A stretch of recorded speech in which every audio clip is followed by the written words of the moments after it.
It's a system that saves people's lives every day, one where every second counts. Running 44. Some Spokane leaders thought one way to shave seconds off the clock, a fundamental restructuring of that system. But not everyone was on board with that tact, and there was an intense political battle. There was just a lot of darkness around it. We didn't get any of our questions answered for over a year. It's not broken. Why are we fixing something that's not broken? The whole thing smelled rotten. I've already requested the police, sir. The transition was messy, especially for the people who actually handle 911 calls. We had a very busy summer. There was a lot of overworking. It was a stressful time. There was a lot of unknowns. That process was infuriating. So it was horrible for the people that were in the middle of it. So, after all that, what's changed at Spokane's 911 center? Right, nothing has changed really yet on the call end or on the dispatching. There isn't a lot of difference. Not a lot has changed. As far as the job, it hasn't really changed much besides basically what I wear to work. Nothing has changed at all. Then, what was the point?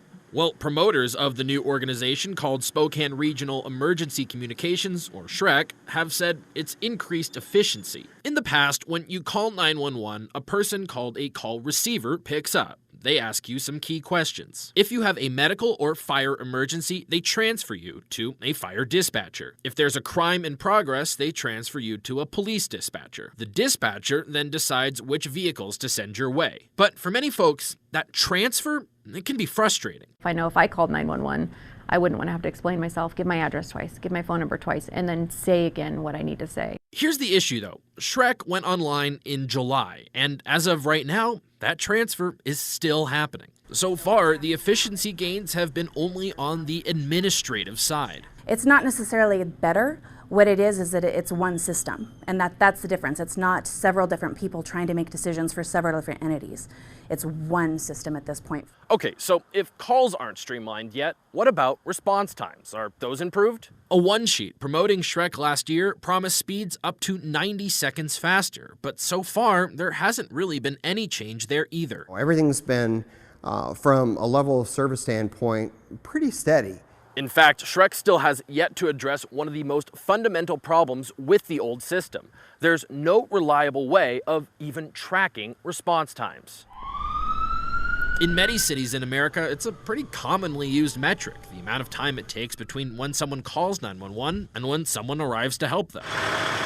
But in Spokane, that figure has never really existed. Here's why. Remember that transfer from the person who picks up the call to the actual dispatcher? Well, they record how long it takes the call receiver to make that transfer, and they record how long it takes to dispatch help. But the two numbers aren't logged together as part of a whole call. They're stored separately and get mixed in with the numbers from all the other calls, meaning there's no way for the computer to track the total response time for each call. It can be done, but it is hours upon hours of work of trying to figure out what the disparities will be and who actually matches what. If that seems confusing or even absurd to you, you aren't alone. It's a problem that SHREC was designed to fix. But so far, it hasn't. All of this also makes that 90-second promise seem pretty bizarre. How can that number be determined if the old system doesn't calculate response times and also the new system doesn't calculate response times?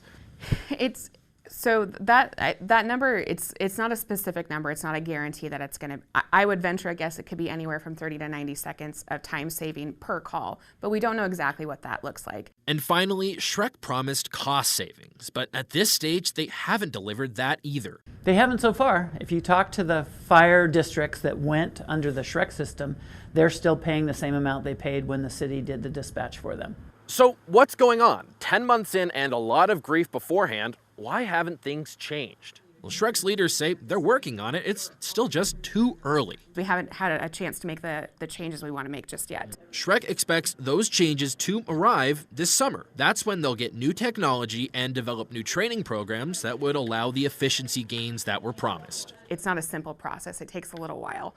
So as of today, that process hasn't changed.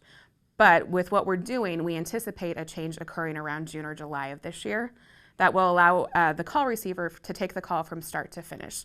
How come the center was created before the technology was brought on and before these people were trained? A lot of the obstacles that we would run into in our previous setup of the system was that when you have 4 different agencies governed by 4 different groups, it was often hard to get them to work together and communicate and change their rules and their process.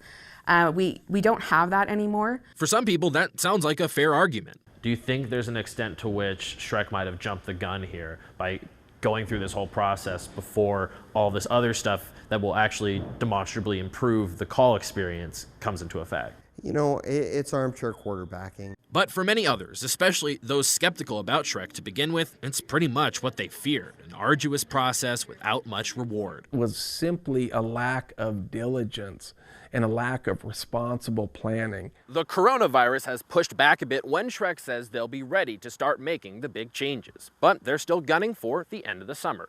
We'll check back then. For now, in Spokane, Casey Decker, KREM 2 News.